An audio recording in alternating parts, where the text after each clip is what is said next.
Hello दोस्तों, welcome back to my new video. सबसे पहले डिस्क्लेमर देना चाहूँगा कि इस वीडियो को प्योरली एजुकेशनल पर्पस के लिए ही रिकॉर्ड कर रहा हूँ। मैं कोई भी बाई या सेल का रिकमेंडेशन इस वीडियो के माध्यम से मैं आप लोगों को नहीं दे रहा हूँ। एंड एक रिमाइंडर भी देना चाहूँगा कि एक पेड टेलीग्राम ग्रुप मैंने ओपन किया है, जिसमें आप 1 टाइम का पेमेंट करोगे 3,999 रुपीज़ का, एंड लाइफ टाइम का सब्सक्रिप्शन आपको मिल जाएगा। ग्रुप ज्वाइनिंग लिंक वीडियो के डिस्क्रिप्शन बॉक्स में दिया गया है, वहीं पे मेरा ईमेल आईडी भी मेंशन है। आप चाहें तो ईमेल करके भी मुझे ग्रुप में ज्वाइन हो सकते हो। उस ग्रुप में बेसिकली होगा क्या कि आप लाइव मेरे साथ 1-on-1 इंटरैक्ट करोगे। किसी भी स्टॉक के टेक्निकल या फंडामेंटल रिलेटेड डाउट को आप वहाँ पे पूछ सकते हो। प्लस अगर आपको किसी स्टॉक को अपने वीडियो में इंक्लूड कराना है, मेरे वीडियो में इंक्लूड कराना है डिटेल्ड एनालिसिस के लिए, तो वो चीज़ भी आप वहाँ पे लिख के बोल सकते हो। तो चलिए अब हम लोग बढ़ते हैं स्टॉक्स की ओर। आज इस वीडियो में 3 बेयरिश स्टॉक्स के बारे में हम लोग बात करेंगे, जिसमें अच्छा खासा सेलिंग स्टार्ट होता हुआ दिखाई दे रहा है। इनफैक्ट एक स्टॉक को तो मैंने कल ही कवर किया था कि थोड़ा अलर्ट रहना है, गिर सकता है, एंड इनफैक्ट आज ही बड़ा करेक्शन हो गया। ऐसा नहीं है कि कोई रॉकेट साइंस है इसके पीछे, सिर्फ कैंडलस्टिक्स के बिहेवियर को ऑब्जर्व करना है, मार्केट के ओवरव्यू को ऑब्जर्व करना है, आप खुद से ये एनालिसिस कर पाओगे। बट हमारी गलती क्या है ना कि हम लोग कहीं ना कहीं भावनाओं में बह जाते हैं, हम लोग बायस्ड व्यू रखने लग जाते हैं, न्यूट्रल हम लोग रह नहीं पाते हैं। जो स्टॉक कंटिन्यूसली एक तरफा ऊपर उठेगा ना, वो अनेक संकेत देगा कि नहीं अब मैं गिरने वाला हूँ। बट क्योंकि हम लोग का सेंटीमेंट इतना ज़्यादा पॉजिटिव हो गया है स्टॉक के पास्ट मूवमेंट को देखते हुए कि अब वो गिरने का संकेत दे रहा है, फिर भी हम लोग ये नहीं एक्सेप्ट कर रहे हैं कि ये स्टॉक नीचे गिरेगा। समझ रहे हो ना? तो पहला स्टॉक हमारे लिस्ट में जो परफेक्टली फिट बैठता है हमारे इस एग्जाम्पल में, उसका नाम है एरोफ्लेक्स इंडस्ट्रीज लिमिटेड। करेंटली 10% ये स्टॉक डाउन है एंड 413 के लेवल पे ट्रेड कर रहा है, एंड ये स्टॉक भी ज़बरदस्त ऊपर की ओर मूव कर रहा था। सबसे पहले इनके वैल्यूएशन के ग्राफ को देखो, आपको पता चलेगा कि जिस हिसाब से इनके अर्निंग्स बढ़े हैं उस हिसाब से स्टॉक प्राइस में भी तेज़ी आ चुकी है।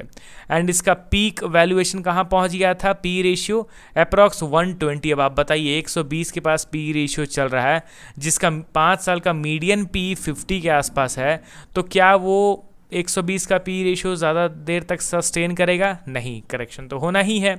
प्लस अगर आप इनके इन्वेस्टर के सेक्शन पर नज़र डालोगे तो यहाँ पे भी पता चल रहा है कि लिटिल बिट प्रॉफिट बुकिंग हो रहा है बाई बिग प्लेयर्स। हालांकि ये शेयर होल्डिंग कुछ उतना बड़ा बिग डील नहीं है, शेयर होल्डिंग के जरिए आप स्टॉक्स के मूवमेंट को नहीं प्रिडिक्ट कर पाओगे, बट इस वैल्यूएशन के ग्राफ को देखे थोड़ा बहुत अवेयर हम लोग ज़रूर हो सकते हैं। ठीक है, अब सारा गेम टेक्निकल का है। अब मैं आपको टेक्निकल चार्ट यहाँ पे ओपन करके दिखाता हूँ। कल के वीडियो को आप चेकआउट कीजिए दोस्तों, इस डाउनफॉल के पहले कल भी मैंने कवर किया था इस स्टॉक को अपने वीडियो में।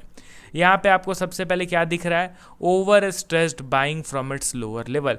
कंटिन्यूसली मोमेंटम के साथ एक तरफा ये स्टॉक ऊपर बढ़ रहा है, एंड ये देखते ही देखते 150 के लेवल से 520 तक पहुंच गया था। समझ रहे हो ना? इतना कंटिन्यूस बाइंग, वो भी कितने 4 से 5 महीने में। अब इतना बड़ा करेक्शन हुआ है without giving any major pull back, तो एक अच्छा खासा करेक्शन तो अब होना है, आज नहीं तो कल करेक्शन होना है, ये चीज़ से हम लोग अवेयर हैं। प्लस अब यहाँ पे आप ध्यान दीजिए कि ये तो अब हमें पता चल गया कि नहीं भाई आज नहीं तो कल स्टॉक नीचे गिरने वाला है, तो हम लोग अलर्ट हो गए, हम लोग अवेयर हो गए। प्लस कल मैंने यहाँ पे आरएसआई में ह्यूज डाइवर्जेंस भी आपको दिखाया कि स्टॉक लगातार हाइज पे हाइज का क्रिएशन कर रहा है, बट आरएसआई में कुछ खास स्ट्रेंथ दिख ही नहीं रहा है। एंड आरएसआई इंडिकेटर होता ही इसी चीज़ के लिए है ताकि स्टॉक के मोमेंटम में स्ट्रेंथ के बारे में वो बता सके। स्टॉक ऊपर जा रहा है बट आरएसआई नीचे जा रहा है, यहाँ पे एक ह्यूज डाइवर्जेंस दिखने लगा। दूसरा चीज़ अगर आप यहाँ पे ध्यान से देखोगे तो ओवर स्ट्रेस्ड बाइंग के बाद हम लोग ऑलरेडी अवेयर तो थे ही कि कभी भी गिर सकता है, एंड उस अवेयरनेस के दौरान यहाँ पे डेली टाइम फ्रेम में समहाउ एक एम पैटर्न बन गया था, बस नेकलाइन टूटना बाकी था, एंड वो नेकलाइन आज के दिन टूट गया। यहाँ पे एक सपोर्ट लेवल था, इस सपोर्ट लेवल के पास भी सस्टेन कर रहा था। एक रेड कैंडल, सपोर्ट का ब्रेकडाउन, एम पैटर्न का एक्टिवेशन, एंड डाइवर्जेंस तो दिख ही रहा था। ओवरस्ट्रेस्ड बाइंग के बाद मेजर पुल बैक का इंतजार हम लोग कर ही रहे थे, तो सारे कंडीशंस यहाँ पे फुलफिल होने लग गए। तो अब यहाँ पे मेरे हिसाब से एरोफ्लेक्स इंडस्ट्रीज में यहाँ पे दोबारा से मोमेंटम रीगेन का तो मैं उम्मीद नहीं लगा के बैठूंगा, ठीक है, in short to medium term. यहाँ पे अब मेरे हिसाब से ये है हम लोग का एक फर्स्ट स्टॉपेज जो कि है 360, एंड इस लेवल पे आके भी मैं उतना ज़्यादा एग्रेसिवली बाइंग नहीं करूँगा, क्योंकि अगर 360 के पास थोड़ा भी वीकनेस दिखा और ये अगर सपोर्ट का ब्रेकडाउन करता है ना, तब तो शॉर्ट टू मीडियम टर्म के लिए करेक्शन बरकरार देखने को मिलेगा। तो थोड़ा सा यहाँ पे हम लोग को भावनाओं को साइड में रख के प्रैक्टिकली सोच के थोड़ा सा हम लोग को इस स्टॉक को ट्रैक करना है, ठीक है।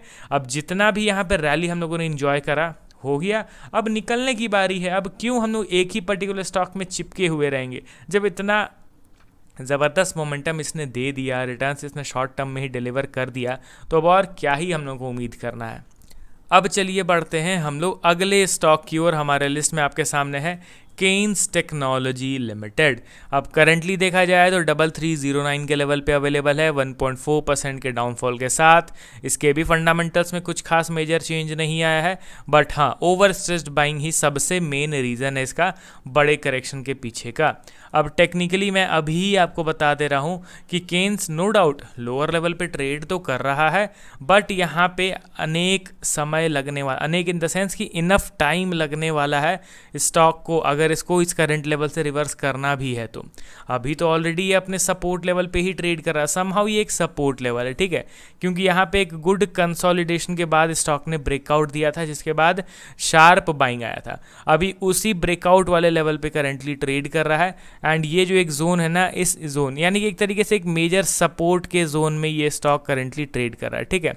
तो यहाँ पे किसी भी पर्टिकुलर लेवल से एक शार्प रिवर्सल आ सकता है, बट हाँ वो शार्प रिवर्सल इंस्टेंट नहीं आएगा, एक लॉन्ग एंड एक्स्ट्रा मतलब ड्यूरेशन तक कंसोलिडेट करने के बाद ही स्टॉक ऊपर की ओर मूव करेगा।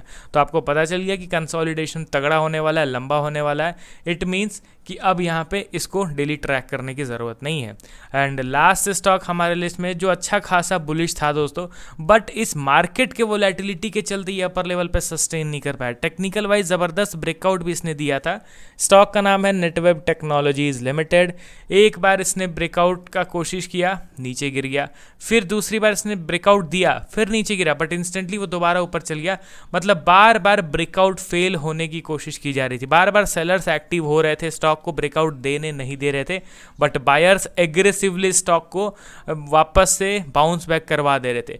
बट इस बार जो ये सेलिंग हुआ है ना, समहाउ लग रहा है कि इस बार अब बायर्स उतने ज़्यादा नहीं बचे जो स्टॉक को वापस से ऊपर की ओर पुश कर पाएँ।